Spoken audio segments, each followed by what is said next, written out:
ណាក៏សប្បាយចិត្តដែរពេលមានអ្នក sponsor ថ្មីមកអញ្ចឹងខ្ញុំចង់បញ្ជាក់ផងដែរថាការ sponsor នេះគឺ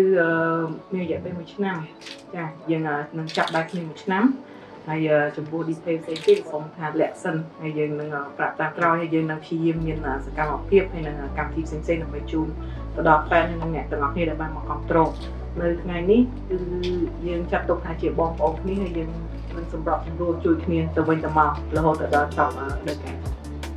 ក្នុងនាមខ្ញុំបានតំណាងឲ្យឯកឧត្តមនៅសុភាពជាប្រធានសមាគមមូលនិធិគ្រួសារខ្មែរខ្ញុំសូមថ្លែងដល់ប្រធានសមាគមមូលនិធិគ្រួសារខ្មែរបានសិក្សាស្វែងយល់ពីក្លឹបបាល់ទាត់នានាក្នុងប្រទេសកម្ពុជាក្នុងការធ្វើដៃគូ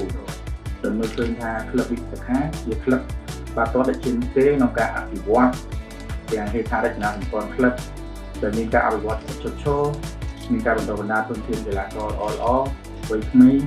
និងមានលោកជំទាវកែសួនសុភីដែលជាប្រធាននិងជាថ្នាក់ដឹកនាំដែលមានទស្សនវិស័យវែងឆ្ងាយ